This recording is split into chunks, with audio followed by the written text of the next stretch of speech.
Welcome to the second celebration of menstruation.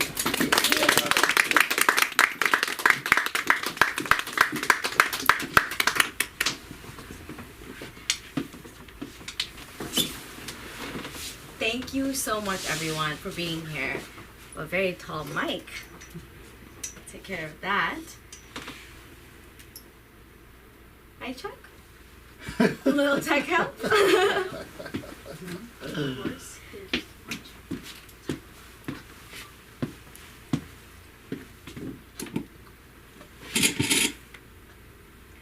Hi, Chuck. All right, are we good now? Yeah. All right, everyone. Let's restart that.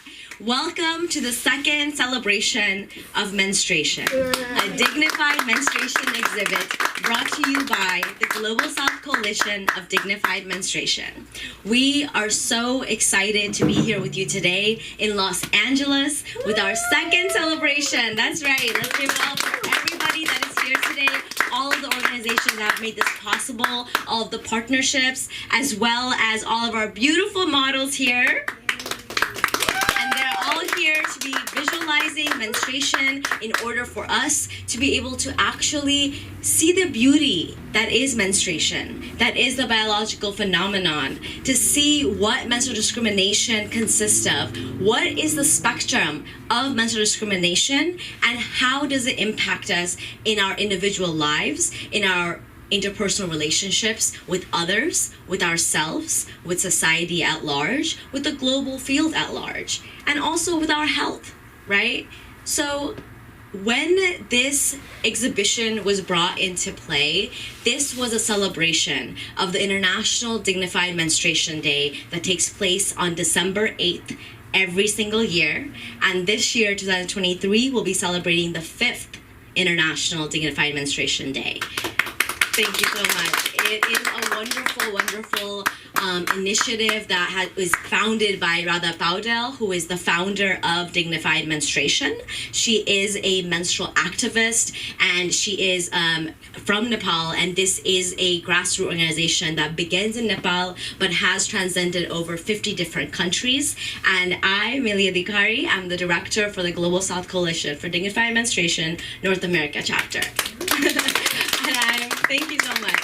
And I'm so happy to be here with all of you today. And again, to say that this is our second event taking place in the United States as an actual in-person event has been amazing to see it unfold. To see artists all around the world contribute their art to show, again, to visualize and to celebrate menstruation through different mediums and modes of art. And the opportunity to connect with so many different new organizations like Kick-Ass Cramps today, as well as we have Love Your Menses, we have It's Just Your Blood, we have The Universe, we have many organizations today that are partnering with us, and we have, and more than that, performers, individuals, artists, all getting in touch with what is menstruation and what is our relationship with it, whether you are someone who menstruates or you're someone who doesn't menstruate.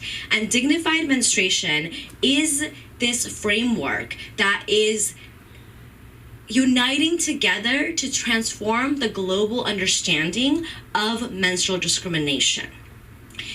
there is the idea that menstrual discrimination is something that only exists in the global south.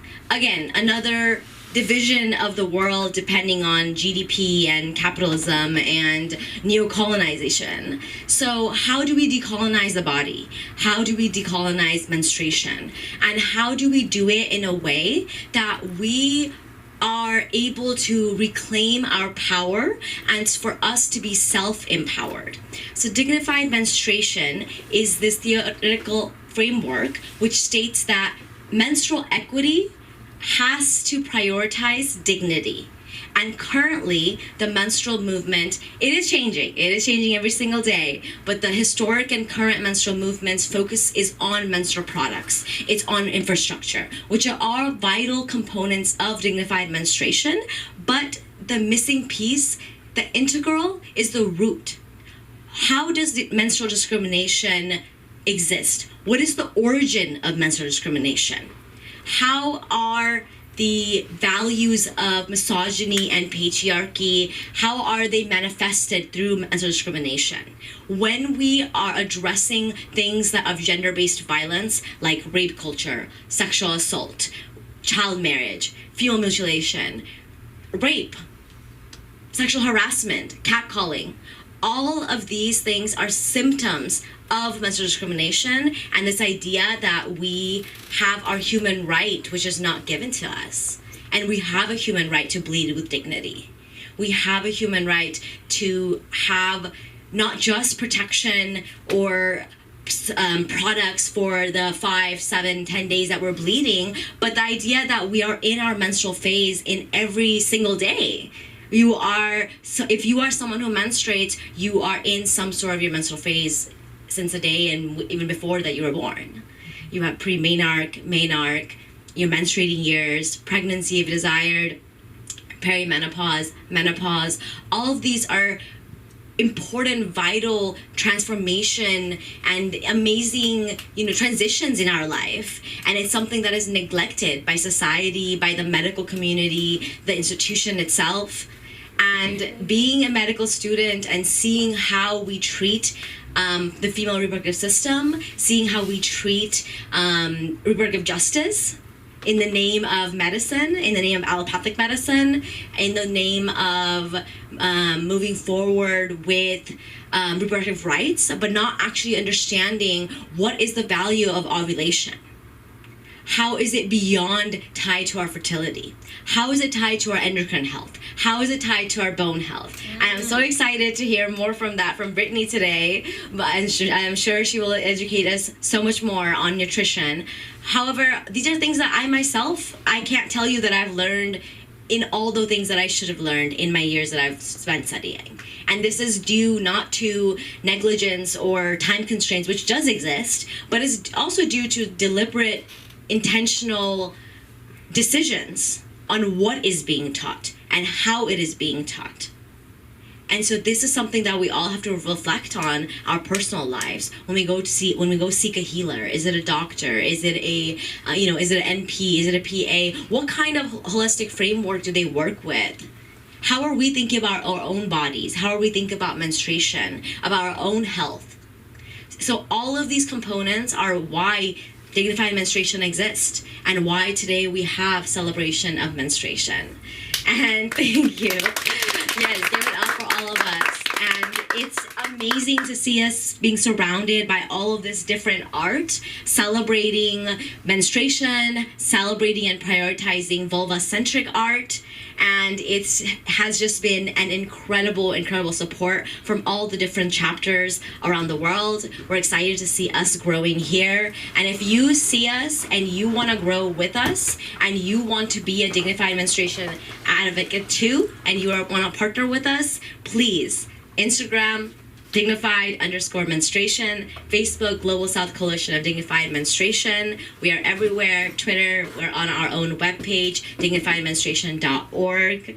And I am so excited to see what the night unfolds, because when we are given the opportunity to have real, raw conversations, and we're given the opportunity to talk about something that is used to silence us, it becomes a beautiful, beautiful, love-filled space. And I'm so happy to be able to be in one today with all of you. And I hold all of that so sacred. So thank you for holding me in space and for allowing all of this to come to fruition. Yeah. Thank you so much. And so while we're in the ending, I would love for all of my models today, which I'm so thankful for and truly grateful for. You all look so beautiful there. And I love the red. I love the red splashing all over your skin. It makes me proud to see the white and the red, because purity is not often associated with menstruation. It's the exact opposite, impurity. And the idea that it should be taken away from white. And it is messy. I did get a little bit on me, but that's the beauty of menstruation. So all of my models, please tell me what you love about dignified menstruation. I love having menstruation because it reminds me to slow down every month. It's okay to slow down. I love dignified menstruation because it removes the shame from women, and it's exhausting enough having my period, so to hear somebody else complain about it. I love dignified menstruation because it's a human right. Yes. I love my time of dignified administration because it's a time I allow myself to embrace self-care and self-love, and it's also a time of detox from everything that does not support self-care and self-love. So I say it's our monthly rebirth. I absolutely love that. So with that, I'll have all the models join in the audience. Please feel free to talk to them about dignified menstruation. They are well prepared. And we will start the show. Can I have Monica up here, please? Thank you so much, everyone.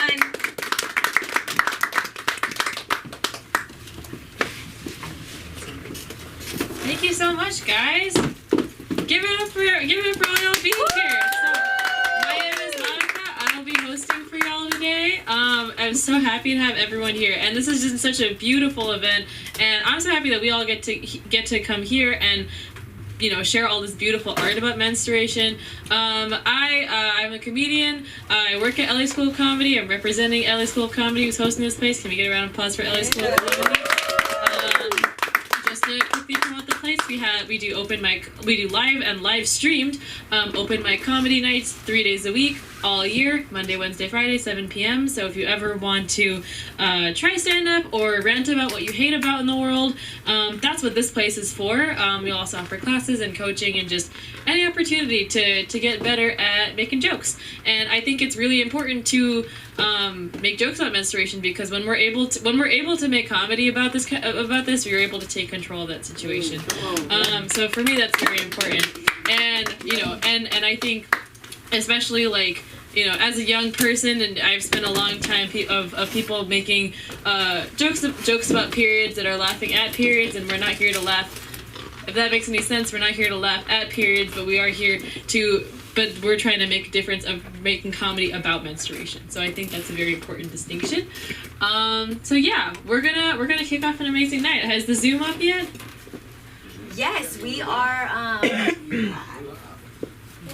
We are ready. We are just getting our first poet ready. Okay, yes, we are going to introduce our first poetry reading, guys. So I'm going to hand the Zoom over and let my shadow out of your face, and kick off an amazing reading. Give it up. Woo! Okay, just give me 1 second. Technological. Could we turn off the light? Yes. I see. Oh, perfect. Oh, so much better. Let me see here.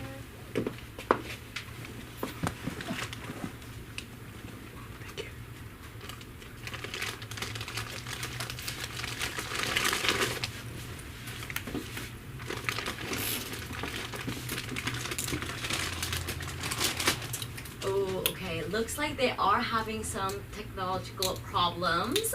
The problems with modern hybrid events.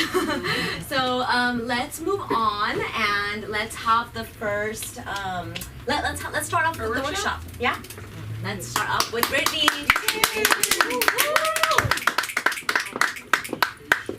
And then we want to pull up your.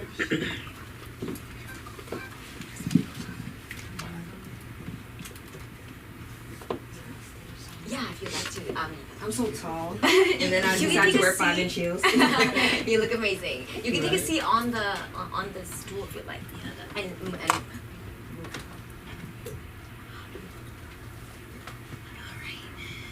How's everybody doing today? I am Brittany Walker. You can call me B, because most people don't get it right. But yeah, I am the founder of Kick Cramps Ass. It is a... Thank you.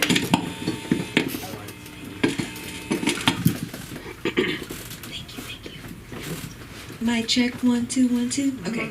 So Kick Cramps Ass is an organization that I started. It just launched actually on April 1st. It started off as a book that I released on June 6th of last year. So I just made my 1-year anniversary this past Tuesday. Thank you. Thank you. But currently I am a plant-based nutritionist. I'm a former biology professor, a former chef, a former restaurateur. I had a restaurant back in Houston, Texas until Hurricane Harvey came and wiped me out. So I went back to school to get my master's, became a nutritionist. But in that time frame, I was able to lose 80 pounds holistically and got rid of all the diseases I had, which was bipolar 2 disorder, diabetes, dysmenorrhea, which was heavy cramps, menorrhagia, which is heavy bleeding, IBS, ovarian cysts. I had it all, y'all. But in that time frame, once I did all these different case studies, and then I had over 100 clients that I was able to help them get rid of cramps, I'm like, I need to turn this into an organization. So Millie, if you don't mind going next. So again, it started off as a book, but now it's an organization. So we combat and advocate for menstrual equity, we combat period poverty, and we fight for ultimate womb wellness. My little knee's in the way. So besides that, guys, I am also a podcast host. I have the Kick Cramps Ass podcast that started back in May. And then I also have another podcast called Transcend with NNG. I'm also on the executive directors of board members of Sober Black Girl because I have been sober from alcohol almost 3 years. So I help others. Thank you. Fight sobriety, which alcohol was like the last thing that helped me get rid of cramps, believe it or not. And then I'm also a wellness blogger for Spoken Black Girl. I also host a book club in Las Vegas on the last Saturday of each month at Analog Dope, which is the only black-owned bookstore there. So if you don't mind going next.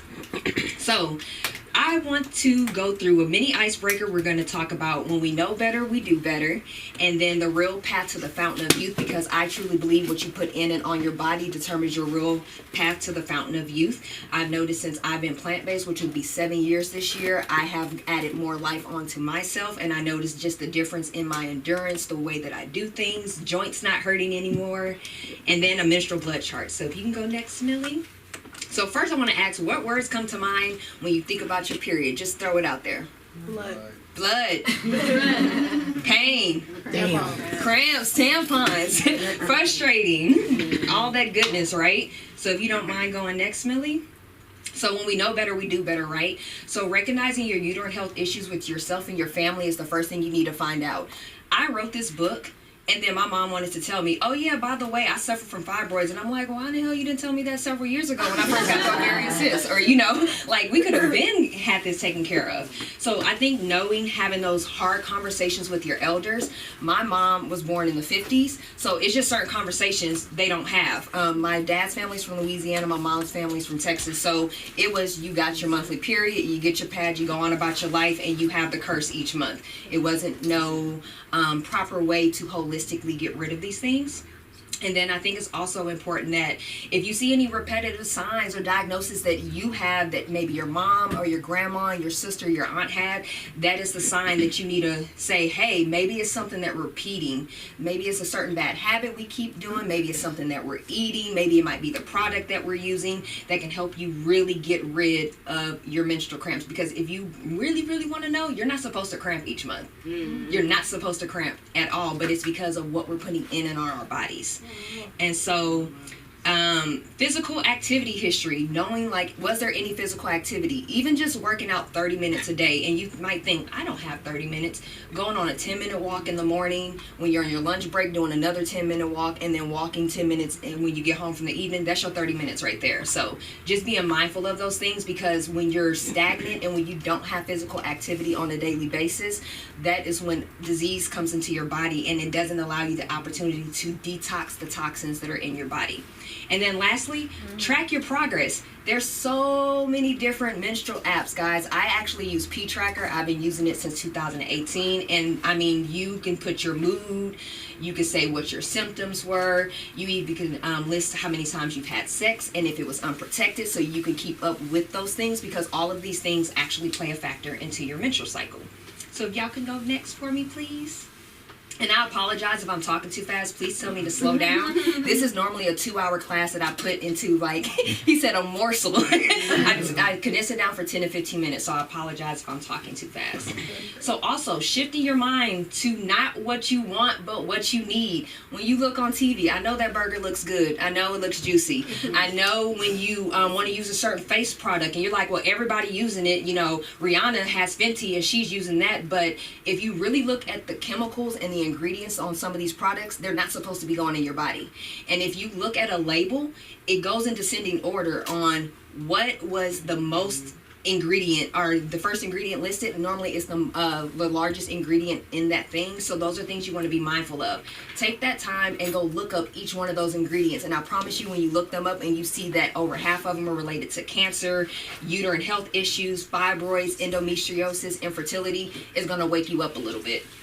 All right, so beverages, toiletries. People don't think about toiletries. The toilet paper you use, over 90% of the toilet paper that's out there has chemicals on it, because it has to have shelf life. So things like that people don't consider. Your makeup. I will not wear certain makeup. I used to be a big MAC and Sephora person. Why I don't wear it anymore? Because all of their products have chemicals in it that lead to cancer and mental health issues and Alzheimer's. So things that you just want to be mindful of and start looking into. Managing your temperature. Most people don't realize when you're overly cold, it causes you to get inflammation. It causes you to cramp. Most people think, well, I get hot flashes on my cramps. Okay, well then just try to keep that balance. So, and then lastly on this page, be prepared to let go of things that are invaluable to honor your health. This could be people, places, or things. People meaning lovers that are toxic for you. This could be family members that are just not wanting to go on your journey with you. This can be situations, friends that still want you to party, turn up, and do certain things that are not the best for your body. So just be mindful of those things, because when we know better, we do better, right? So next, please. All right, so it takes patience and discipline. I'm going to be honest, and pardon my French, this shit is hard as hell. It was not easy for me to give up all that I gave up in these last 7 years. It's really, really tough. But then I started realizing that my grandmother's the youngest of 9 kids. Every single one of her siblings died from some form of cancer. And now my grandma has beat cancer 3 times, but now she has radiation issues that led to Alzheimer's. So then you think like, well, if everybody on my grandma's side of the family had this, and then both of my parents actually had cancer in the last couple years, and although they beat it, it's still something that is in that gene. So we have to be patient with ourselves, and we have to show ourselves grace as you're taking in this information, because a lot of this information you're not really going to want to like take in. Once you start reading what these chemicals and these ingredients really do to your body, it's going to piss you off, because you're going to think, why is the United States allowing this? Because we have over 100 banned foods that are banned in other countries that the FDA allows in our foods. Like, for instance, red 40 or yellow 5 that's inside of all the things we ate as kids. Skittles, Starburst, Fruit Loops, Gatorade. And you're like, Gatorade? That's what athletes supposed to drink. But they're sadly forcing it down their throats. And those things lead to cancer. It leads to uterine health issues. It leads to cramps. It leads to things that are not conducive for the human body. So there will be, like I said, it will be frustrating times, but I'm encouraging you to please don't give up. And even if you need to take a beat, take that beat and then come back to your game plan, all right? So if we can go next, we're going to go ahead and talk about the real fountain of youth. So womb-friendly health choices, whole nutritious foods, iron-friendly foods. When you lose blood each month, iron phosphorus, potassium, and magnesium are the things that the body releases the most. Now, believe it or not, people will actually keep their blood and drink it to put that nutrient back in their body, how they do placenta. People will put it in their foods, they'll put in their items to get those nutrients back. If you're not ready for that life, because I'm not ready for that life, then we're just going to eat the good shit, right? So we're just going to eat foods that are coming from the ground, so whole grains, legumes, beans, chickpeas, things of that sort, oats. Think about leafy greens. People say kale is the healthiest leafy green. It's actually collard greens, and people don't believe or know that. So just knowing about those foods, fruits, and when I say fruits, seeded fruits, meaning it's not man-made, it's not lab-made. You can't send it to an astronaut. You can't send it to people in the military in the field. You actually need something that's a seed that can actually grow. If not, it's a man-made fruit, and it's not good for your body. Eliminate added sugar. When you look at most great items that you loved as a kid, or the things that has your umami taste buds just popping, it normally has high corn fructose syrup, which is the silent killer. That is the one thing that leads to all the leading deaths in the United States, which is about 60% of them are nutritious related. So high corn fructose syrup, not good for you. It's literally in all concentrated juices, all snacks, all cereals, anything that's on the shelf. I guarantee if you go in the store, there's some form of high corn fructose syrup in it, so be careful. Salts and chemicals, again, just reading those ingredients. Sodium bicarbonate, people think, oh, that's okay because it's a plant form of this. It's still a chemical. It's not good for you.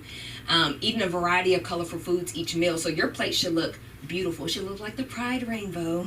It should have purple and reds and yellows and greens and oranges. And if you can't do that in every single meal, throw that all in a blender and have a smoothie, and I promise you it's all going to come together. Eat food from each food group, so making sure, again, whole grains, fruits. You need plenty of water, nuts and seeds. And then again, guys, be mindful of nuts and seeds because there are fake nuts and fake seeds. So I like walnuts, I like pecans, I like hemp seeds, I like pumpkin seeds. I won't really do chia seeds like that because chia seed is not a real seed. It was man-made, and then you can look that up on your research. And lastly, incorporate herbs and spices into your daily routine. I have a cramp elixir that's in the back that I literally have like 10 herbs in it. Ashwagandha, nettles, red raspberry leaf. These are things that your wound needs to be healthy and to thrive and survive, and it helps you also cleanse the walls so you don't have to dish, which dishing is very bad for you, but it helps you to naturally clean the walls and get rid of the bacteria that can be hindering you, that's causing cramps to come in each month. So, blame it on the goose. Alcohol provides no nutritional value. I know it's fun. I know you could turn up. I know you could do things. But just try it for 30 days or 60 days and then watch what happens with your menstrual cycle. I promise you're going to see a difference. It leads to uterine health issues, fibroid cysts, infertility, etc. And it also causes inflammation and elevated blood sugar in the body. And of course, we know elevated blood sugar can lead to diabetes. That can lead to other things. Diabetes is like the gateway chronic illness to all illnesses. Lastly, keep her tight and right. When I say her, I'm talking about her. So all natural and organic feminine hygiene products, your pads, your tampons, your menstrual discs, your cups, your wipes, whatever you're using down there, make sure it's all organic and natural. Toiletries and household products. So again, your laundry, your toilet paper, your shampoo, your soap, your moisturizer, your face toner, all those things matter, guys, because your skin is the biggest cell on your body, so it absorbs everything that you put on it. So if you are not putting proper items into your body, your skin is going to absorb that. And just like how it takes time for things to accumulate, over time, 10, 20, 30 years of using a certain toothpaste is going to lead to a disease. You have to be mindful of that. Okay? Underwear. So, I don't like to promote to not wear underwear. I'm a Texas girl, so it's not for everybody. However, you got to be mindful. If you get up in the morning at 6 o'clock in the morning, you go to work from 8 to 5, then you have to drive home through traffic. You're literally wearing underwear for like 13, 14 hours. All that sweating, all that discharge, all of those things, and your vagina's sitting on that bacteria. It's not healthy for your body. So if you do still want to wear underwear, bring an extra pair in your purse. Put it in your bag. Maybe switch it halfway through the day because those things will start to affect you. You will notice your pH balance will change. You won't have a fishy smell during your cycle. You won't have a fishy smell after you have sexual intercourse, so be mindful of that. Practice safe and hygienic sexual practices. I'm a Scorpio, so I'm always going to say yay to this type of activity. But if somebody wants to do something, make them go brush their teeth. Make them wash their hands. Make sure they clean all their bodily parts, no matter if you're with a man or a woman, because those things make a difference. If that person is not cleaning their teeth, if you don't want to go to the dentist, make sure they flossing. Make sure they scraping that tongue, because those things make a difference, guys. Okay, lastly, bath soaks. I believe in doing a goddess soak. Like, she laughs at me. I will round the tub with candles and incense and crystals, and I'll put my goddess potion that I made, and I will literally take a soak. If I could soak 3 times a day, I would. I just don't have time to do so. So I always recommend at least once a week. If you can't do it once a week, do it at least 2 to 3 days leading up to your cycle, and on the first day of your cycle, it'll help regulate your flow and keep your inflammation down. Lastly, yoni steam. Some people don't believe in it, but believe it or not, it's ancient history, guys. If you go into Asia, if you go into Africa, yoni steams has been around forever. It's the most natural form of douching that you could do. And if you don't believe in yoni steam, or you feel like it's too hot, then just have the herbs in the tea. It works the exact same way. Or you can cook with those herbs. All right, guys. And I forgot to mention spices. The 3 spices I recommend to eat on a daily basis, if you can, is turmeric, ginger, and cinnamon. Those are my 3 best friends. I will put that in drinks. I put it in food. Like, literally, when I'm cooking my food, I don't cook with oil or butter. I cook with water. And believe it or not, water takes in better flavor than any other of those things. I'll literally put water in the pot, my onions and bell peppers, and I put turmeric, ginger, and cinnamon, so it goes throughout my whole entire meal. Easy. You don't have to put a lot. A little goes a long way. So if you can go next, please. Menstrual chart. So, so red means healthy period. You're good to go. If your blood is pink, that means that you have light bleeding. It also means that you potentially have low estrogen levels, or you can have a nutrient deficiency. It also means that you have period blood mixed with vaginal fluids. Again, if you're not cleansing out those walls, then that can cause that color. Orange, green, or yellow blood, yes, your blood can get that color. That means you have a vaginal infection or blood mixed with cervical fluid. That's when it'll be a good time to get a yoni steam, or to be more mindful of hygienic things that could be happening with the people that you might be having intercourse with.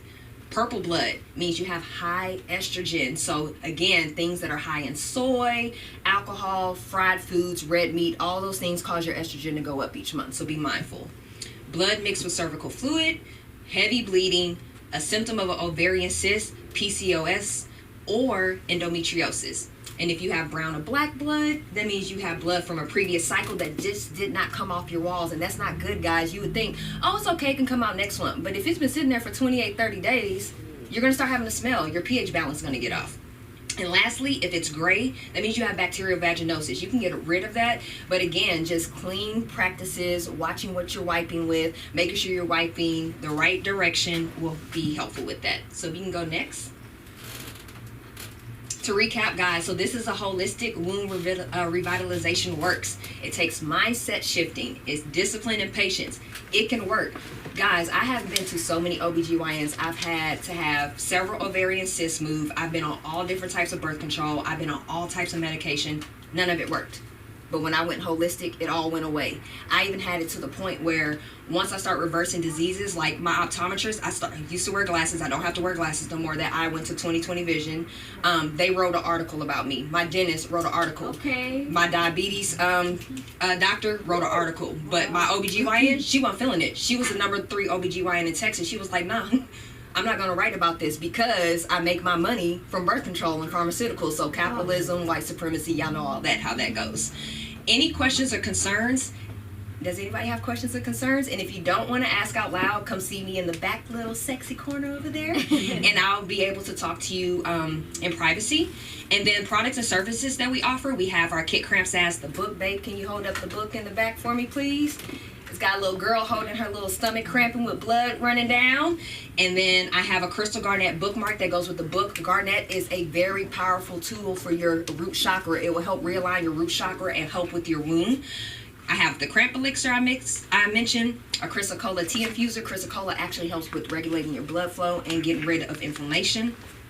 Goddess Bath Potion. I have a Goddess box that is all of my products in one, plus discount codes. And then the services I offer, I have the podcast. I have this workshop that's normally 2 hours. I do that in person and virtual, and B2B businesses. And then lastly, I have menstrual therapy, which if you want to reverse your menstrual symptoms, then we'll have a whole therapy session, create a plan of action, meal plans, all of that stuff. So if you can go next. And just to end, guys, I am doing some giveaways. I have tickets in the back, so if you come subscribe to my website to keep up with the latest news, events, and resources, I will be giving away a signed book with a bookmark and an actual Goddess gift box that has everything that I sell in it. And it's no fee to pay it. You can just come get your ticket after you subscribe. But if you go to the next page, it's my contact information. Again, I am Brittany Walker. You can call me B, but you can follow me on Instagram at KitCrampsAss. You can contact me at contact@kitcrampsass.org via email. My website is kitcrampsass.org, and then you can listen to my podcast, anchor.fm/kitcrampsass, but I'm on Spotify, Apple Podcasts, Google Podcasts, Amazon Music. I think that's all. But that's it, guys. Gratitude for tuning in and for being here. And then I want to manifest a positive, productive, and peaceful menstrual journey in here for you, okay?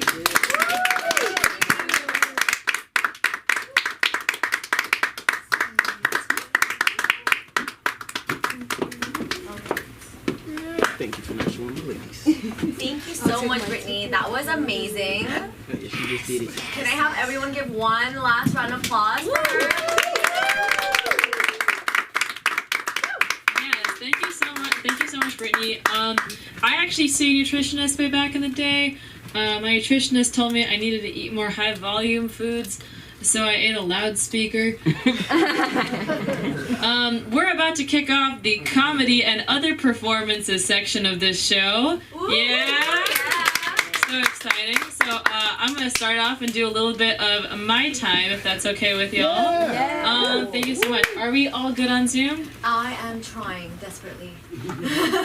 Go ahead. Okay. Okay, so while we're getting that, I'm just gonna totally obstruct the shadow and make this like so much harder. Okay.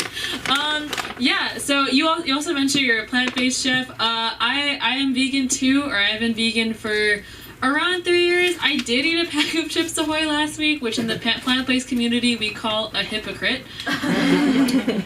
And so being vegan, it means you don't get to eat a lot of things, you know, like coffee creamer or elbow pasta.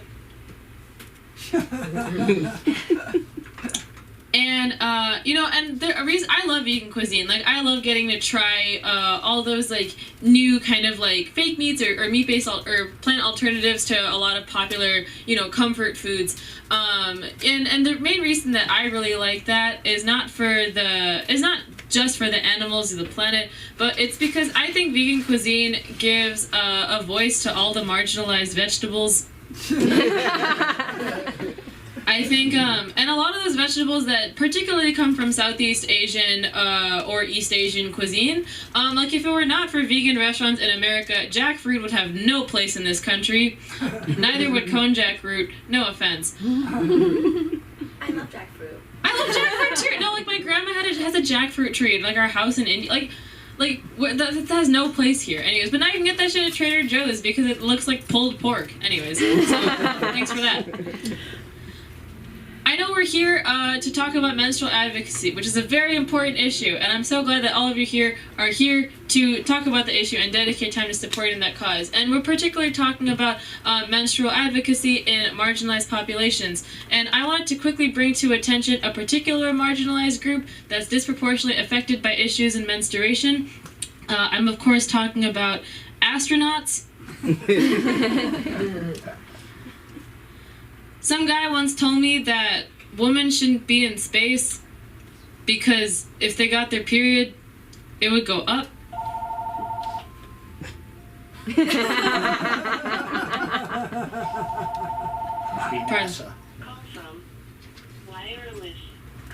Don't worry about that. Yeah, that's period go up like a lava lamp. And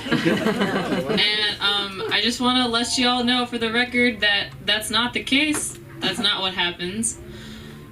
I always get very like personally uncomfortable talking about like my experience in menstruation because I'm a young person, but I actually had amenorrhea for like 4 years. And for those of you who don't know, amenorrhea, it sounds like a very religious STD. It's not. Amenorrhea is when you don't get your period because you didn't pray to Jesus. And and when I had it, like, it was one of those things that, like, you don't want to have. But I'll be honest, like, when I had it, I didn't really mind having it. I only realized how much of a problem it was at the time when I was 16 and I had my first gynecologist appointment. My gynecologist told 16-year-old Monica that I had the developed ovaries of a 9-year-old, which is pretty offensive to 9-year-olds.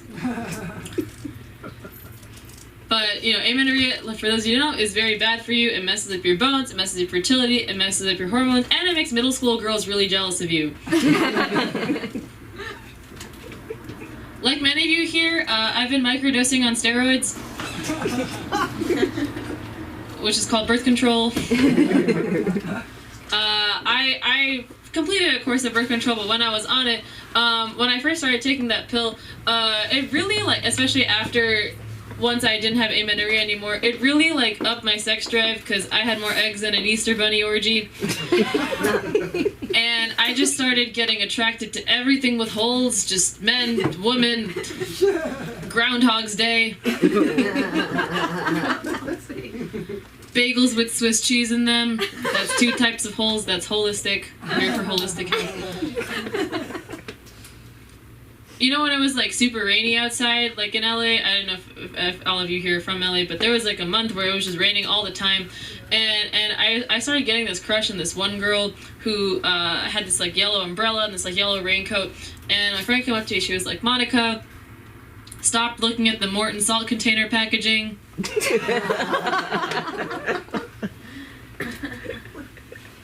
My friend is this very nice Indian woman.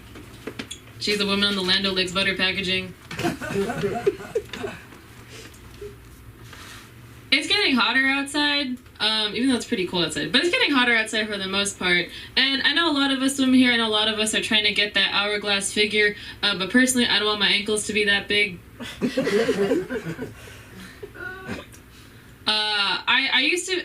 I stopped working out very intensely during the pandemic, both for my own self-care, but also to flatten the curve. Before that, I was a distance runner, and I ran cross country and track, which really sucked because it made all of my relationships long distance, which was a metaphor for the fact that I didn't have a lot of friends in high school. But yeah, and I was never really good at sports either, which is why I ran, because that's what you do when you can't play actual sports. And I usually don't like to call out white people, but I think y'all did a very funny thing with sports where y'all looked at football and were like, hey, let's do the same thing, but call it soccer. And that's what Americans did. And then the Brits looked at soccer and was like, hey, let's do this, but we'll play with leg-shaped sticks so that we don't have to use our stick-shaped legs. And then Canadians looked at field hockey and were like, hey, let's do this, but make it cold. That's how ice hockey was invented. I did play volleyball for a year in middle school, like right at the cusp of my adolescence, and I did it partly, for the exercise, for the social activity, mainly for tall, hot women, and I really like volleyball because it's a very vocal sport. That's why I'm here. I like talking. And, if you ever watched a volleyball game... Anyone here play volleyball? I'm just curious. Yeah. Oh, okay, cool. What was your position? I was actually a spiker, and yeah. Okay, spiker. Well, my position was bench warmer, so... Look, and look where I'm doing. No, I'm kidding. But yeah, if you ever watched a volleyball game, it's like that one scene in Finding Nemo with all the pelicans that are just like mine, mine, mine, mine. And then there's like that one Australian pelican in the corner. It's like, I can't do an Australian accent, but it's like, everyone just shut up. And I'm like, nobody asked you, you didgeridoo douchebag. But yes, I was a bench warmer on my team as my position. Me and the other Indian girl on our team. And that story would have been really racist if it were not for the fact that both of us were genuinely really bad at volleyball. Like, we were like nothing but net, but like for volleyball. and for me, that's sometimes the issue that I have with all this increase of representation of Asian Americans, and particularly South Asian Americans in media, is like I can no longer use racism to justify my genuine lack of talent and things. I'd been taking a little bit of a break from comedy for the past week because I had been sick.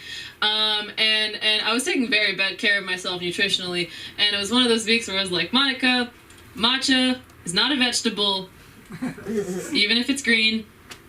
You know what's bad when like your motivation to go on with some reading like the tiny inspirational messages on Hall's cough drop wrappers? Like my willpower had become dependent on a lozenge. Hello. Sorry about that. And I went to the doctor to see if I had like strep or COVID or anything, which luckily I didn't. But my doctor looked at me and she was like, "You don't look like someone who could have mono." And I was like, "You didn't have to verbalize my unfuckability right in front of my face." And I get it. I get who I am. One time I was at this place, and after a mic, some guy came up to me and was like, "You look like an Indian John Oliver." And I was like, I know what I come across as. I do have a girlfriend who unfortunately could not be here tonight. But we're living our very happy asexual lives. And the only fluids that we've been exchanging are ever-going exploration of our own gender fluidity. We engage in more wordplay than we do foreplay, than we do Coldplay, which I was telling to my doctor, who was looking at my mucus, which, like my favorite Coldplay song, was all yellow. And if you disagree on that, you can fight me mano a mano. And the best part about that story is I actually did get a mono test a week later, and I did not have mono. So moral of the story is sometimes medical biases are accurate. Alrighty, that's my time for y'all. So I'll try to do it to speak as little in between because we want to make sure we have all the time for all the amazing performers here. And I am so excited to bring up this next performer, Leora, who is a performer, artist, and CEO of the Universe. Bring it up.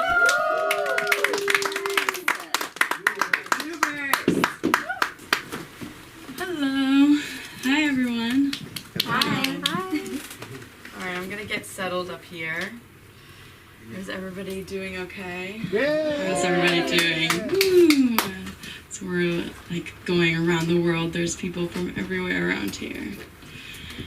A lot of people from New Orleans, which I like. I love that. And other places. Anybody from Texas? We've got Houston. We've got Arizona in here. Oakland. Yeah. Getting the whole coast, coast to coast.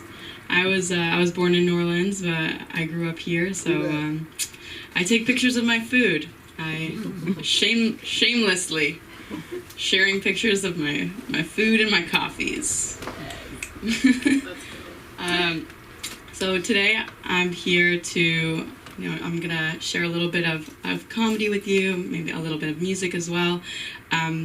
But to start it off, I'd really like to be present with you and acknowledge and pay our respects to the traditional owners of this land, the Chumash and San Gabrielino Native Americans, just to be with them, and the elders who are past, present, and future who are leading the people and taking care of the land.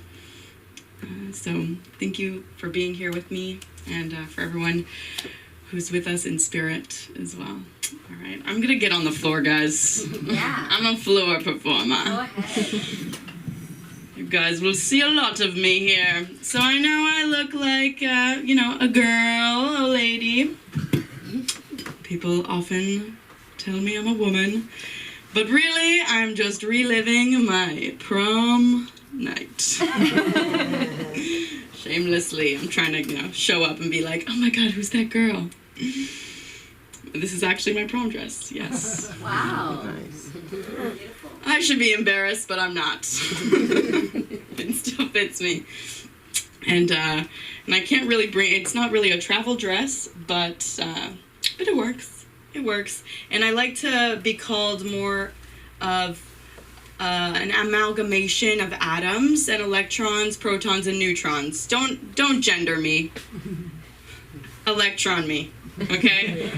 The only negativity I want from you is from the outside of your atoms, all right? Give me your magnetic field, babe. Yes, so I'm here nerding out on the stage with everybody. I know. I just got back to LA a few months ago. Thank you. Woo! Pause for applause. Yes, being back in LA, and before that I was living on a kibbutz, which is a socialist commune in Israel. Some of you guys have been there. Some of you guys are like, yes, I know, I was doing the dishes. That's basically all it is. It's like you're like, whose turn is it to do the dishes? That's what socialism is. When you get to its core, it's like, who's gonna do the dishes tonight, guys? We're all in a circle. That's what we're talking about. That's the main issue that people are dealing with. I think at our core is like, who is really doing the dishes? And I'm not talking only about the ones that we used for food. I'm talking about the dishes inside, everything. All right, I was doing the dishes. I was that girl. I was like, oh, I don't want to talk to anybody. Luckily, it was a silent kibbutz, so when we're like eating meals in silence and exploring, the present. What is being the present? I was with this girl, Alexa, and she's Ukrainian. She talks like this. She taught me how to speak like this. Okay, this is training.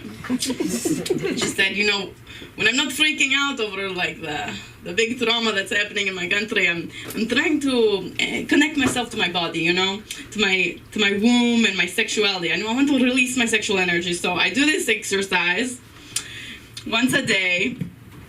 And she's like, actually, it's not very complicated, so I show you now. And I'm gonna show you because it was great. It's taught me a lot about myself. I was like, oh, this is very similar to something that my massage therapist taught me. We're gonna learn all together. Okay. So, can you guys see me? Yes. Everybody, all right. So you get down on the ground, right? And you want to get into like some sort of half bridge situation. I'm wearing a long skirt. Don't worry, nobody can see that I'm wearing underwear. I got in the car though without underwear. I want everybody to know. I only put it on for this event. I didn't want any discharge, on other people's art. I was like, keep it to myself. So you lie down on the ground. Your back is on the ground, right? Wow. And you engage your core. In core, it's kind of like a Kegel exercise, and then you just put your arms on the ground and you thrust your body upward, and you're just like tightening here, engaging your core, engaging the glutes, and then in a Ukrainian accent, that's the most important thing is you go, when the universe is fucking you. Let me see. Let me get the microphone just so everybody can hear me, because this is a very important piece of information that I think that everybody should leave today and know this, is that when the universe is fucking you fuck the universe back, okay? So just keep this here, and you can raise lower. In fact, this is actually the only way I come. Yes, exactly. With other people. Alone, totally different story, let's be honest. So, this is the real thing. This is the real thing. Yes, so that was the educational component. Thank you for that. Thank you for listening. Now I will delight you. Back to American accent. I'm going to delight you and delight us all in just connecting through music, and hopefully we can all center ourselves. I know that was a little bit exciting. I got excited down there. Not gonna lie. But I really want this part. I hope we can all just come together and be present in our bodies. Start taking some deeper breaths. I'm hyperventilating up here, let's be honest. This is for me, not you.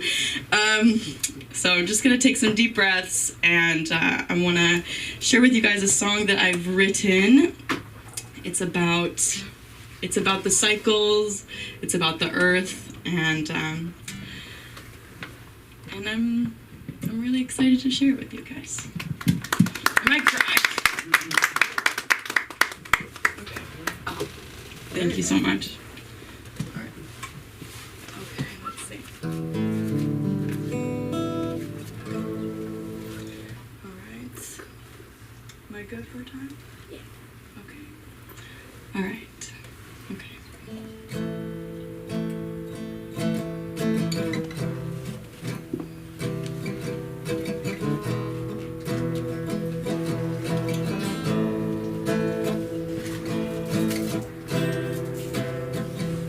This isn't a comedic song, but if you laugh, it's okay.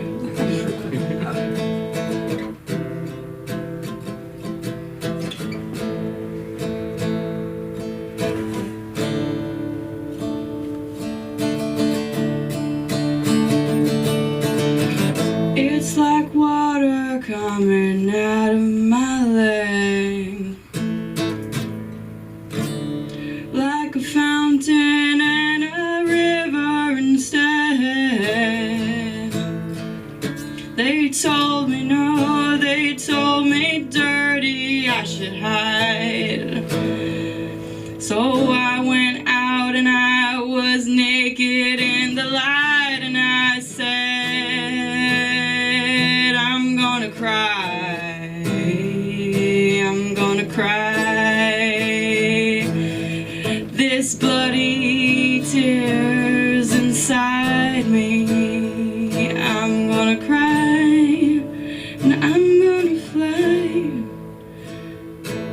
I'm gonna cry again.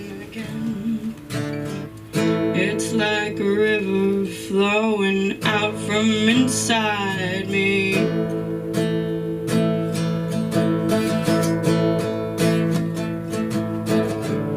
I thought I'd die, but then I cried, and I knew I had it inside again. Now we're gonna go into Hebrew.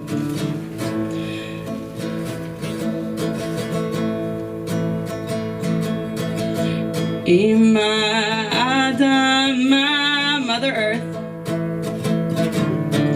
Ima Neshima Haaretz Ani Ve'ani Ha'adama. I'm the earth.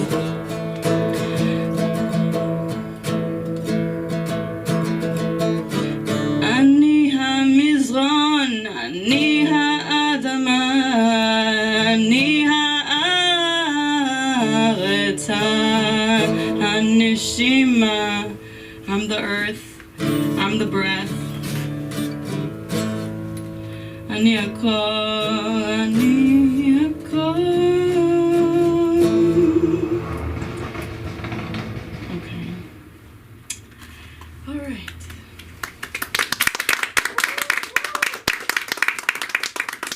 Thank you guys. I really appreciate having this space to share with you guys some of my art and my culture and who I am. So thank you guys.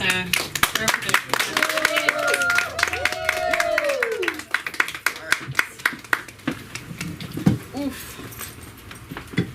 All right. I'll make it higher. Oh, thank you. And I'm really excited to see everybody else who's going up. I'm so blessed to be here among all of these women who are menstruating, whether you have a womb or you don't have a womb.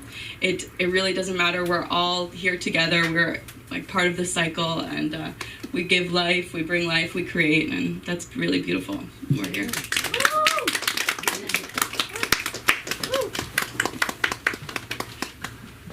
One more time for Lior, everybody. We're gonna move right along, and we're gonna bring up this next comedian all the way from Louisiana, who also is an amazing chef that made this entire food selection that all of y'all had.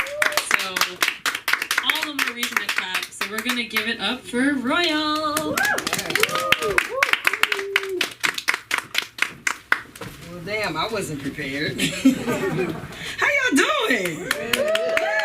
I'm loving the energy. Like, this is all cool and intimate. I never talked about periods before, like menstruation is cool, but chick, man, from H-Town, you was up here preaching. Oh my, like real talk. Like you need to be the superintendent and the school board and teaching this. Cause I was in the military. My job in the military was to stop outbreaks. So I had to tell grown people how to wash their ass. Or if y'all don't know, y'all might want to put the kids to bed, you know, cause I get kind of rough up here. But let's see, I got some notes on the subject. But yeah, that about cleanliness is, and about what we eat. I actually got my period yesterday, and I was like, man, yeah. I was like, shit, the moon, we just a full moon after that. I'm from Louisiana. Everybody think, we putting stuff in the food. The voodoo. We do. Put it in the spaghetti. You know what I'm saying? Stay away from that red sauce. But I'm from Lafayette, Louisiana, so we're a little different from the New Orleans ladies. But if you haven't noticed, I got some flip flops on because I lost my shoes. Man, it's been a week. Yeah, I lost my shoes, man, to the sidewalk shit on the street. I stepped in it. Yeah, and I'm pretty sure it wasn't dog shit. So gotta throw them shoes away, like when you walk on Bourbon Street. Yeah, man. So let's see what I wanted to talk about. How y'all feel about period sex? Woo! Yeah, we got a couple rules. Not so much. Folks, y'all not into that? No? Mom, you're not into the period sex? Come on now, you just put that towel down. You know what I'm saying? Don't stop no show. And it's Pride this month. You know what I'm saying? I'm a cute dyke. And I'm like, shit, I got my period yesterday. It don't stop no show. I'm down with it. You know what I'm saying? Real talk. Yeah, hand clap for the period sex, yo. I'm knocking folks up. Yeah, I'm with it. Have y'all tried them new period panties? No. Yes. Yes? Yeah. You like them? I mean, I do because, like, I be on the road and I have to, like, double up sometimes. Like, I can do tampon and pads. Yeah, it get heavy sometimes. And, but them period panties, like, they cool. But, like I said, I'm a cute dyke. Like, they're not really fashionable because they're like panties. And I don't be wearing panties, you know what I'm saying? I like the boxer briefs. Like, they need to, you know what I'm saying? I need an investor to make my own brand. They like got those. But they got the boxer briefs. They got the boxer briefs. That's period panties? Mm-hmm. Man, y'all can turn me on. Yeah, Nike got some. Nike. Man, I can't wear no drawers no little kids was making. No little Chinese kids can't be making my drawers. We need a black woman owned, or queer woman owned company. Yeah, get behind Royal. Let's do that. Man, but that, like, giving presentations and PowerPoints, in the military, it was death by PowerPoint. Yeah. It was a PowerPoint. Yeah. You remember, right? Veterans know. And I was thinking, like, I need to make one about, like, the hygiene and stuff like that, because, like, being a lesbian, I'm around a lot of pussy. You know what I'm saying? And the horror stories in being around a lot of pussy. Like, if I was a OBGYN, they got stories. Like, I got some of them saying war stories about, some coochie critters and all kind of stuff going on out there. It's rough out here when you're a single lesbian. It's real rough. But, like, I got an issue about, like, women peeing on they tampon string. Like, yeah, like, I'm like, that's not that isn't taught. Like, that's not common sense that we're not supposed to pee on a string and just leave it, like, hanging in the panties. Like, that's coochie critter, Yeah, like gremlins, you know what I'm saying? You feeding it. They multiplying. Yeah, it's rough out here. Like I said, it's rough, man. It's rough. But I was in the gym earlier today, and I mean, I know I'm not the only one. Ladies, y'all can relate. Fellas, y'all not really gonna understand. But y'all ever, like, have that intense moment of fear and anxiety? Like, if you live with a loved one, or you got other people in the house, or you're in a public restroom, and you get, like, everything coming out at once. Like you have to pee, you gotta do number 2, and all the blood clots and stuff is coming out. And then, oh damn, it's a whole lot of energy coming out. Yeah, it's like everything is coming out. And then you walk out and you're like, oh shit, did I flush the toilet? Like, am I the only one ever have experienced that anxiety? You're not. Man, that shit is wild because we ever walk in on one of them where it's like everything that they came out. Oh, it's a horror scene. It is a horror scene, man. Fellas don't understand, man. Like, you get it on everything. Like, it's blood. It's a mess. Oh, geez, it gotta be easier than that. It gotta be an easier way. Man, but yeah, I think that's kind of what I wanted to go over and cover. But definitely, like I said, I am a chef. I'm a cannabis chef from Lafayette, Louisiana. Yeah, y'all folks in California like that, huh? I put weed in gumbo. Yeah, baby. It's coming. I got a Cajun infused Cajun cannabis seasoning line coming out, so y'all stay tuned for that. But yeah, I've been out here for 2 months. Yeah, I've been out here in LA for 2 months and come and kick that. But definitely, and you know, I've like fluctuated with my diet being a chef. Like I tried different things to do my own research on my own body. And, you know, like one thing, we eat a certain way down in the South. Man, I went home last year and gained 60 pounds because I went back to eating Cajun, you know what I'm saying? And I realized like it has an extreme effect on my body and mentally, spiritually. Not just physically, like all that is in place. So it's very important, like she said, eat the rainbow. And I don't mean eat a gay person. But I mean you can. Yeah, you can. You know, you want to get all your nutrients. We done found the youth. But yeah, we done found the youth. But yeah, definitely like eating the rainbow, all your colors. Like it is so important with getting the cramps out and just overall general health. You know, it's okay to eat, you know, the junk every now and then, but like detox. Get it, you know, get it out. If you get it in, get it out, and balance yourself out. But that's my time, y'all. It was a pleasure. Great to be here. Thank y'all so much.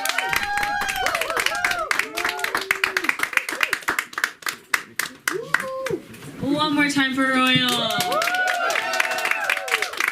guys realize that like Taste the Rainbow is like also the slogan for Skittles? Which is like the exact opposite of the past like hour. Anyways, but that's so cool you're a cannabis chef. I feel like you should make a spice mix that's like weed, but also like turmeric, ginger, and I'll put that shit in everything. Even on Skittles. Okay. Moving the show right along, I'm about to bring up one of my favorite comedians and friends, an LASC regular who has been menstruating longer than I have been alive. Let's bring it up for Alana.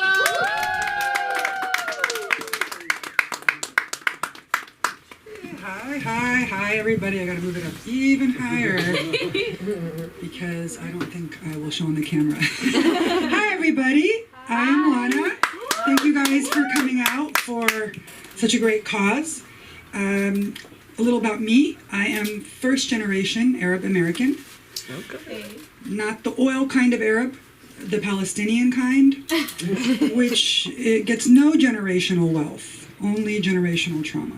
Honestly, I wish I menstruated oil because with these gas prices. But unfortunately, as a Palestinian, the only thing you inherit is PTSD and amazing hair. Except it's everywhere, right? So, can't have everything, right? But as a Palestinian, you could think of us as most similar to Bigfoot. Not because they are tall and hairy like me, but because even when you get a picture of us, some people will still say we don't exist, right? I like to use that to my advantage sometimes, and when bill collectors call, just be like, sorry, that person does not exist. And you know, as a Middle Eastern person, and I have lived in the Middle East, I like to remind people that they never did find weapons of mass destruction in Iraq, right?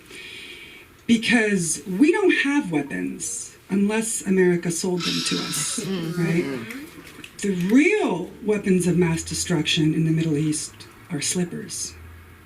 In the hands of Arab moms, lethal. Okay? I took a hit in the kidney in '99 and I haven't been the same since. They're really strict about stuff like that. And it's because we have no weapons, so we had to get really good at throwing things. And in Palestine, since all we have are rocks, right, we're just doing what comes naturally to us, right?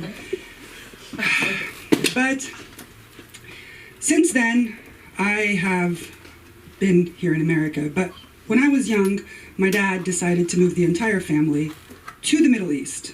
I was 14, which you can imagine is very weird, because growing up in America, when kids would tell me they were grounded, it meant their parents took their Nintendo away and sent them to their room for the weekend, right? But in the Middle East, it means that your parents beat you into the ground and send you to your room till you're married, okay? Now, I get it, they're very strict, okay? They were so strict, we were not allowed to use tampons, okay? We weren't supposed to ride bikes or horses, right? Which, fair enough, I did actually end up losing my virginity to an Egyptian DJ who was hung like Seabiscuit, right? So maybe they were right about that, right? But the thing is that that's very frowned upon, right? You can't, that's punishable by death. So thankfully, I have managed to return here where I can now spend my time being disappointed by dating. Because you see, it's scary dating here too. In the Middle East, I knew I only had to be scared of arranged marriage and being offed for getting off, right? But here, you guys got deadbeat dads, right? Listen, our dads beat us dead, but they stuck around, okay? That's important, right? But these dating apps are like video games. The last time I used my thumbs this much was playing Super Mario. Okay. Except in the game, the only time you encounter red flags is when you're about to level up, and they always come with gold coins. Right? You remember? Right. Not in the dating apps, guys.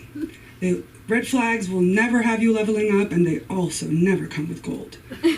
They're just guys who say they're looking for a long-term relationship, but are also open to a short one, right? So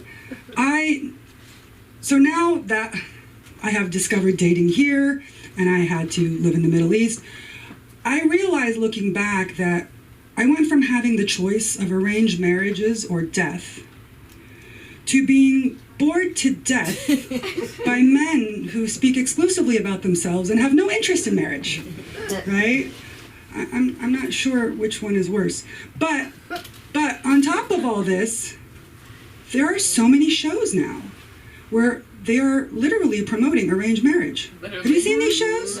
Love is Blind, Married at First Sight, Indian matchmaking, Jewish matchmaking. And listen, I get it. It's cool and glamorous when Netflix does it, right? They send you to Cabo, put some alcohol in the mix. Pretty cool, right? My situation was probably more 90 Day Fiancé, right? Because I had men showing up to exchange like 3 goats for a green card. Right? It just doesn't have the same ring to it, you know? But of course, I am very happy to be here because now I can be free. And the thing is that when you live in a place like the Middle East, your vagina is not under your control, right? It is actually controlled by a group of men who you are related to.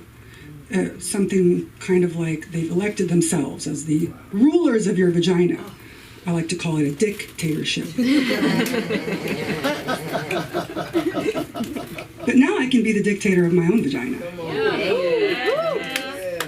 And one of the great things I've learned as the dictator of my own vagina is that since I've had the misfortune of almost dying for sex, I can positively say it is not worth dying for. Not even Seabiscuit, guys. Okay? And I swear to you, that was some bleeding. Talk about bleeding. Okay? But even the best orgasm, the most earth-shattering, mind-blowing orgasm, loses its value right after it's over. Like that.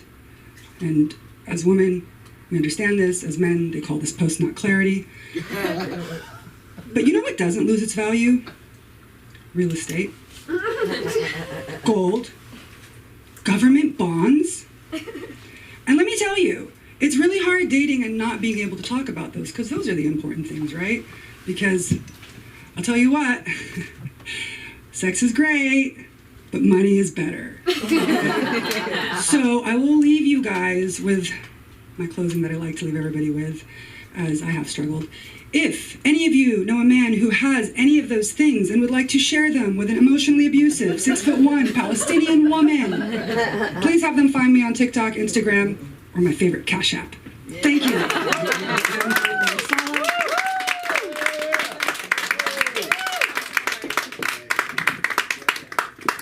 One more time for Lana. Post-nut clarity was also what I got that one time I ate a whole jar of peanut butter. And I do that pretty frequently.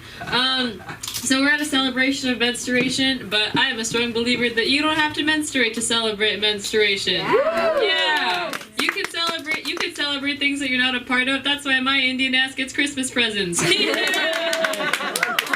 have a plastic Christmas tree. It's on top of our fridge. Anyway, it has that one ornament I made in kindergarten. Okay, but we're going to bring up who I believe is the only non-menstruator in this room. That's how special he is. Yeah, that's how special. Oh, okay. Well, in the top 2 non-menstruators in this room. I don't know how to count. And one of my favorite comedians, he's an LAC regular. He hosts his own mic at the Mix in Pasadena every Wednesday and has performed all over LA. Bring it up for the one and only Patty. Hey, let's be on Patty. Okay, give it up for me. Come on. Wow. Yes, wow. Yes, I'm only 50% of the non-menstruators in the room. And yeah, I want to go. Brittany, by the way, I'm free balling. Free balling, baby. I'm ahead of that. I'm ahead of that game, baby. Woo, commando! And I have to tell you, Royal, we'll give it up for all the other comedians. Wow, I had a wonderful time. Royal, you were talking about period sex. I remember the first time that I had period sex, and my penis looked like a crime scene. Because women are just more adjusted to blood than men. You know, that's why men have such a hard time getting away with murder. I am here as your menstrual ally. How about that? Your menstrual ally. I do not menstruate. I do not. However, I have been a menstrual adjacent now for over 50 years. 50 years. And I want to clarify something. I didn't come here tonight to mansplain menstruation to you. Okay. I don't get. Can I get a little love for that? I'm not going to attempt to mansplain menstruation to you. I also was interested in, you had mentioned you're from New Orleans, Ro? I'm from Lafayette. Lafayette. Oh, okay. Because I was warned against dating women from Louisiana. Because what I'm told is they put that red sauce in it. Make you fall in love with them. Can't even leave the house. They bury your drawers in the front yard. And I dated this girl, beautiful girl, Creole girl. From Louisiana. I was in there and she was in the kitchen. I said, "What you doing in the kitchen?" She said, "I'm making some gumbo, baby." And my father had told me about that red sauce, be careful about the red sauce. And I looked in the kitchen and a crab jumped up out of the pot and ran off the back door. I got the hell out of there! This is reaffirming for me to be here, I have to tell you. Reaffirming for me to be here in front of all of you! And, hey, I want to also thank Brittany. She paid me what I think was a compliment on my way up here. She called me Hot George Bush. Okay, I want to clarify a couple things. Not a Republican. Not a Republican. I'm into this red wave, not that red wave. And I'm not some type of sexy war criminal. I just want to throw that. Remember, he was a war criminal. Remember that. He was a war criminal. Sometimes people call you what you look like because they don't know you. Like the world's going to look at you. They don't know you. They call you what you look like. It's human shorthand. Like, I recently renewed my driver's license at the Santa Monica Department of Motor Vehicles. And there's a gal works down there. Her name is Virda. And Virda referred to me as broke down Robin Thicke. What are you going to do? People just call you what you look like. And I'm going to do that. I'm going to call you what you look like. What a fucking beautiful audience. I mean, sexy, beautiful, beautiful audience. I want to remind you, I did a gig in Bakersfield last night, so the bar's not real high. So I played the Musty Pinata. It's kitty corner to a meth factory. So it's nice to have, an audience with most of their teeth and not a meth-addled attention span. Yeah, just very good. I think... Indeed, thank you. And by the way, Lana, you're 3 goats. That's an insult. I'd go 5 or 6. We live in strange times, do we not? I think vagina is in a strange place. Politically. I mean, it's still in the same place. I know, I've been there. But politically, vagina is in a strange place. Because, if you talk about gun control, you get a lot of pushback, right? Vagina control, vagina regulation, it's out of control. Because they want your vagina to be out of your control. They want your vagina to be out of your control. There are more regulations on a standard issue vagina than there is on any gun manufactured. That's a fact. Than any gun manufactured. Give you an example. I have a tiny son-in-law. He's a little fellow. He's tiny. But he's lovely to my daughter, and I like him. But, I'm not a gun guy. Don't own a gun. Never owned a gun. He has a room in his home. It's a secret room where you press a button. And there's fucking guns everywhere. On every wall, there's different guns. And come here, Dad. This is a Glock. I just got this Glock. I'm going to put your hands on this Glock, man. It's got a 14-shot clip, man. Look at it. It's got bolt action. It's like... sexual. It was a fucking sexual kind of a... Now, look, I've handled guns. And I've handled vaginas. Vaginas are much more fun. No contest! No contest. Much more fun. And think about the hypocrisy of all this. It's all hypocrisy. A properly functioning gun is designed to and will kill people. That's what it does. It's designed to kill people. Properly functioning, well-designed vagina makes people. Right? Am I right? Yes. Why don't you give it up for vagina? Give it up for vagina. So, they've got an assault rifle that you could put a 100-shot clip in and kill 100 people, right? There's no such thing as an assault vagina. If there was, I'd like to try it. It sounds Doesn't it sound fucking hot? If you know that fucking hot, Royal would be there too. We go out later and get some assault vagina together. Man, that sounds hot. Let it rip. I'm with you. I might even go 7 goats and a yak. The other thing is, there are more demands put on vaginas today than ever before.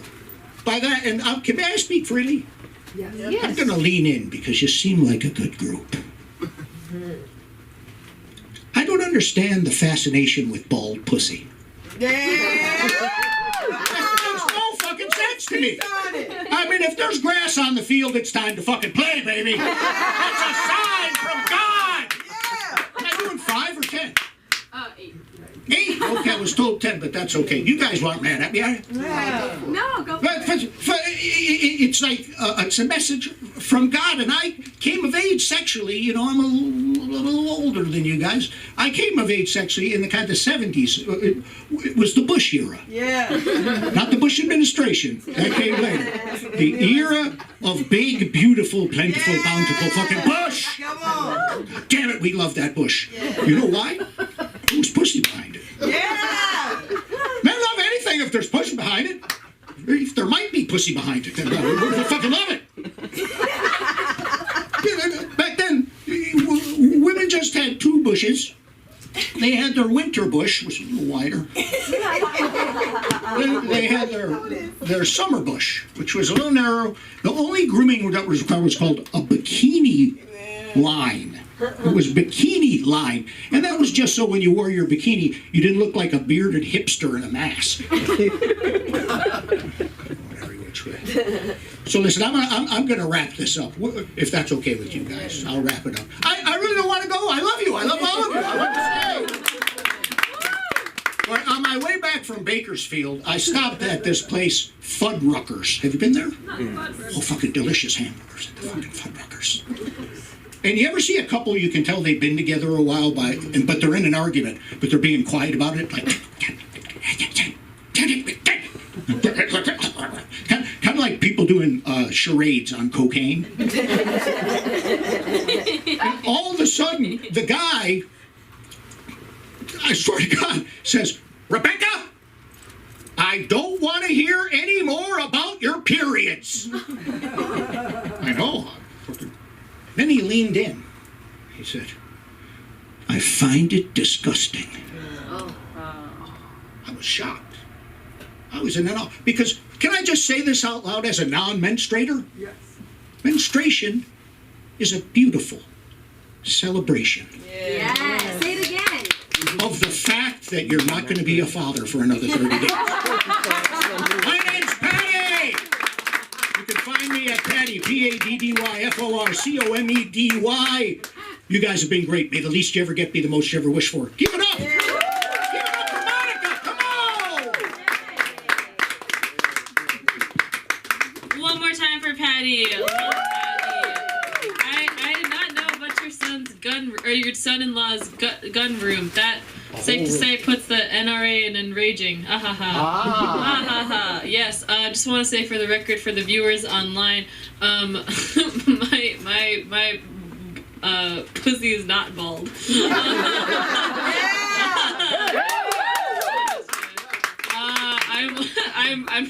I have hair everywhere, which means I have a happy trail. It leads to a fucking forest. It's coniferous. This shit's evergreen. Some tree analogies. Okay, moving right along. We're gonna bring up our final comedian of the night. So start clapping. She's an amazing comedian. She's also an LAC regular. She has over 140,000 followers on TikTok. And was also a model for tonight. So give it up for Miho.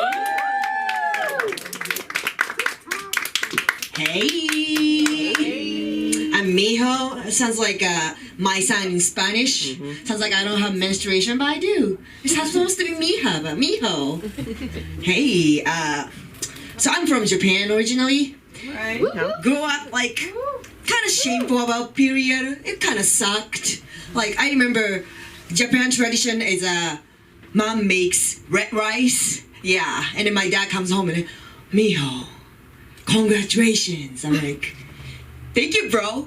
I really didn't know how to react to it. It was awkward. You know, in Japan, I remember when I was a kid, going to my boyfriend's house. He knows how to go through Pokemon ice cave or stuff. I didn't know how to do it. So can you do that for me? And he did it for me at his house. And then I was just having fun. I was on my period. I started having fun. And then his mom, "Hey, Miho, I need to talk to you something. Come here." And then she had a bag of my pad that I threw it away in a trash can. I'm like, should I bring back home? Oh, wow. I was like, really? I didn't bring back home, but you know what I should have done instead? Just put my pad on his table, and then yeah, your boy's gonna appreciate you here because I fucking breed, alright? Alright, boy. It was terrible time in Japan. It was terrible time in Japan. So, you know, it was a great education, Brittany. Like I never heard of anything about period. It was great, you know. That inspired me. I should give you guys some education.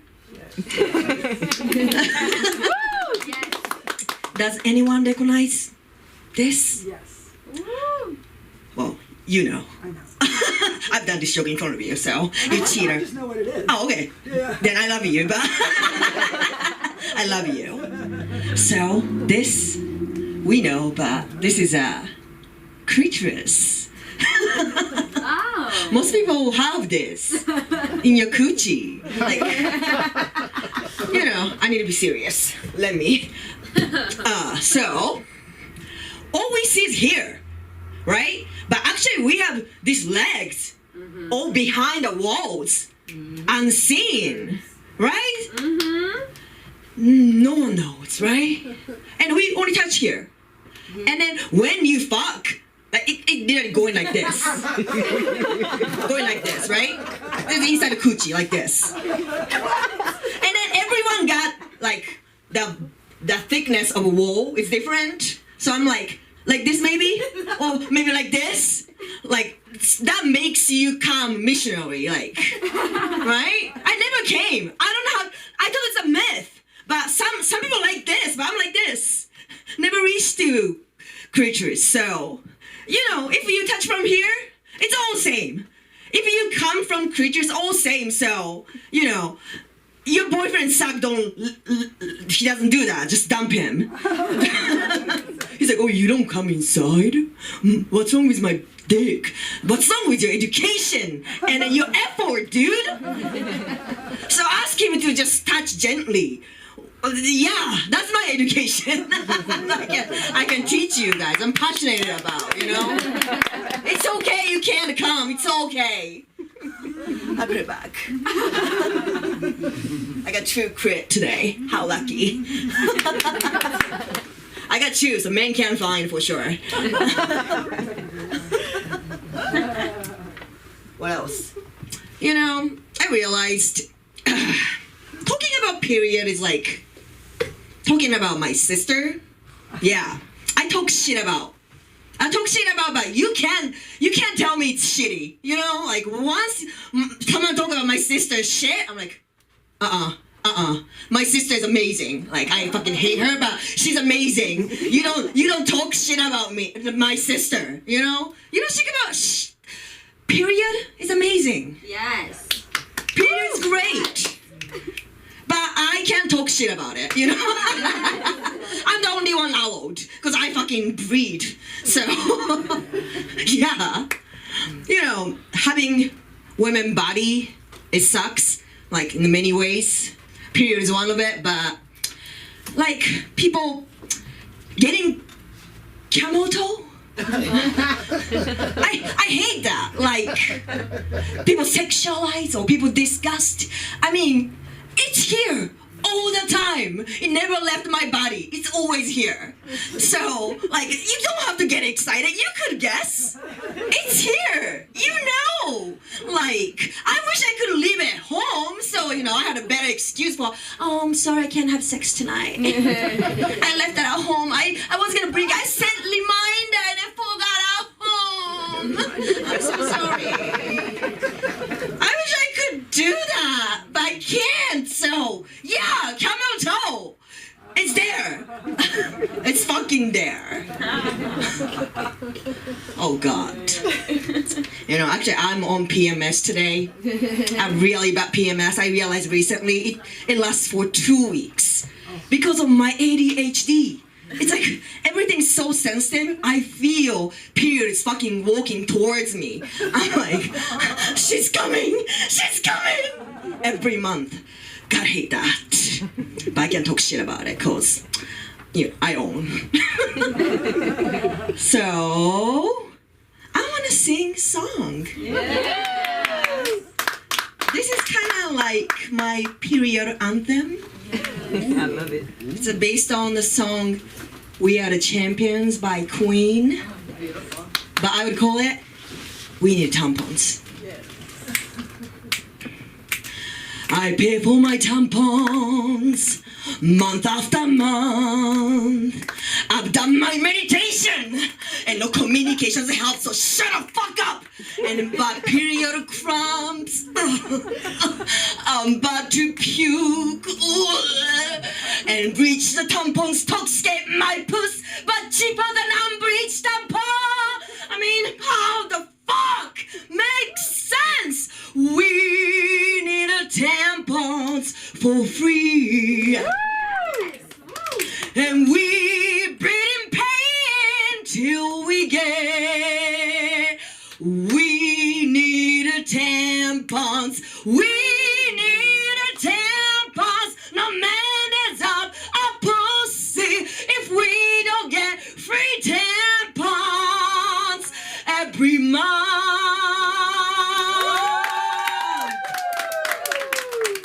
Thank you so much. Hopefully we're gonna get free tampons anytime soon. Thank you. I'm Miho Fuji.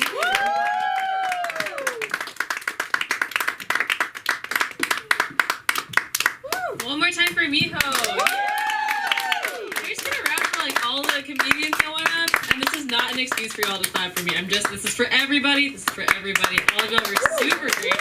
Thank you so much. Thank you so much for the little lesson. We love wearing the topic of our comedy like on our ears. It's a great, nice reading of the literature. And is the computer working? We are, technology. Always a bit of a mess. Technology. But it's unfortunate, but our poet is actually on Zoom. However, we are unable to project it anymore due to some technological issues over here. But I do actually have the poem that our poet was going to share.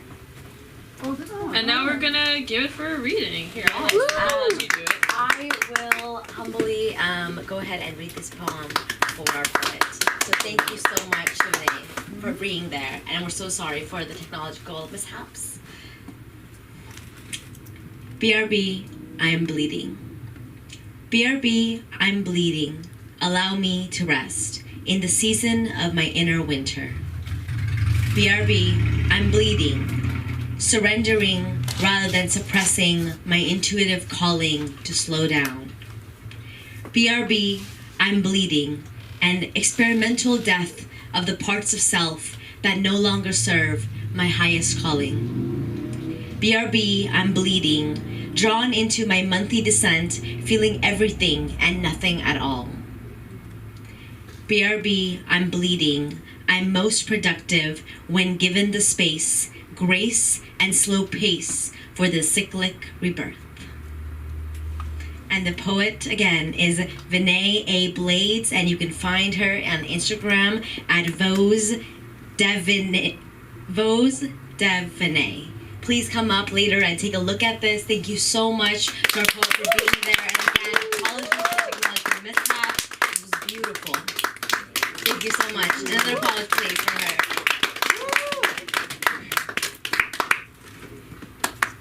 Okay, all right, everybody. So we are coming to the end of our show.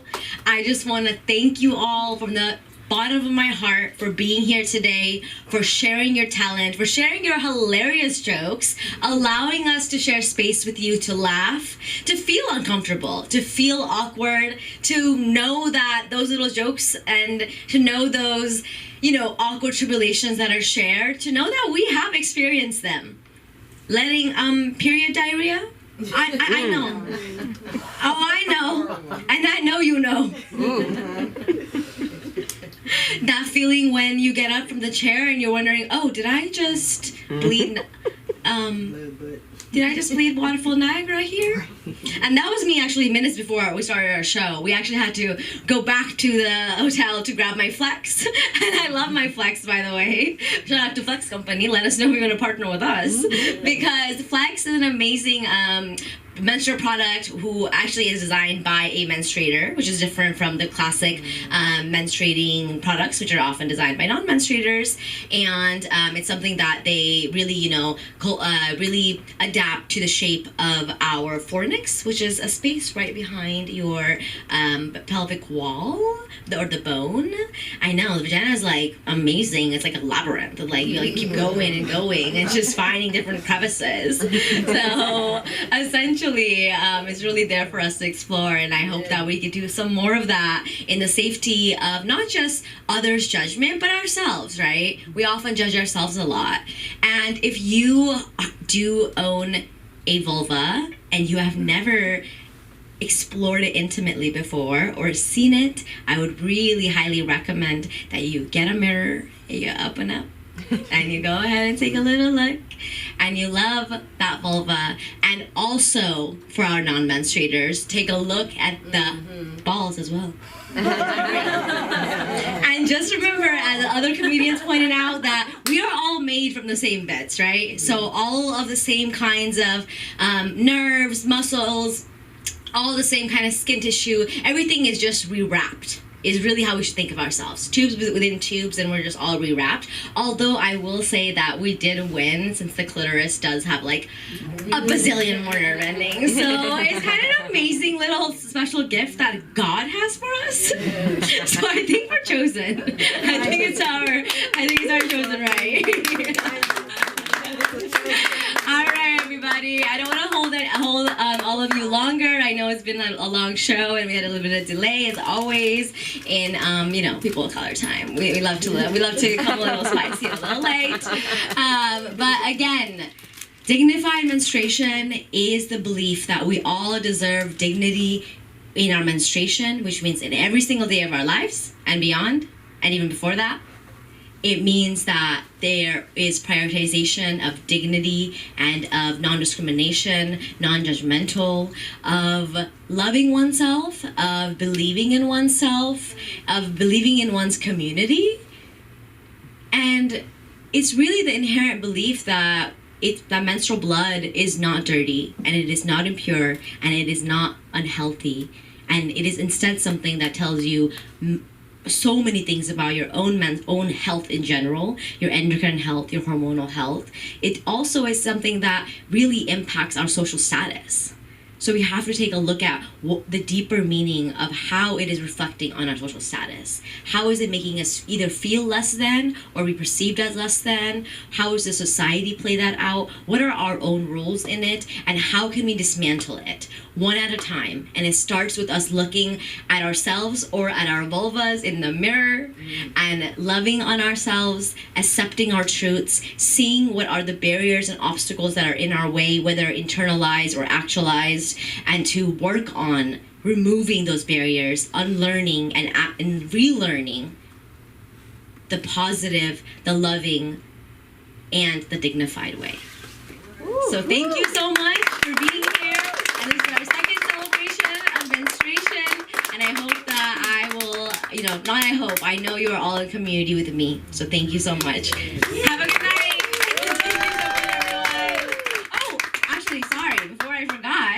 We have goodies, and we have goodies donated and by partners who are in an organization with us now. So before you leave, we have some waist beads here, and this is by her Waist Beads, and this is something that waist bead is a cultural practice, and it's something that is known to help with our chakras and lines. It's meant to help with a lot of our auras, and that's also very important. In our spiritual health is very important in our hormonal health, our emotional health, and overall well-health being. So if you would like to, it is there for any of the audience members. Please come up to the table here. Please take a look at all the art around. Most of the art prints itself here are from It's Just Blood and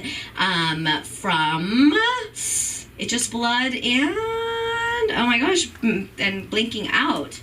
I will come back to you. The universe is also back there. And then we have Shivi, the artist from LA, who's a UK-based artist who did all of these paintings, which are sort of a self-portrait of her journey through PCOS, through fertility and pregnancy. So please follow all of them on Instagram. We have also, we have an opportunity to try menstrual panties.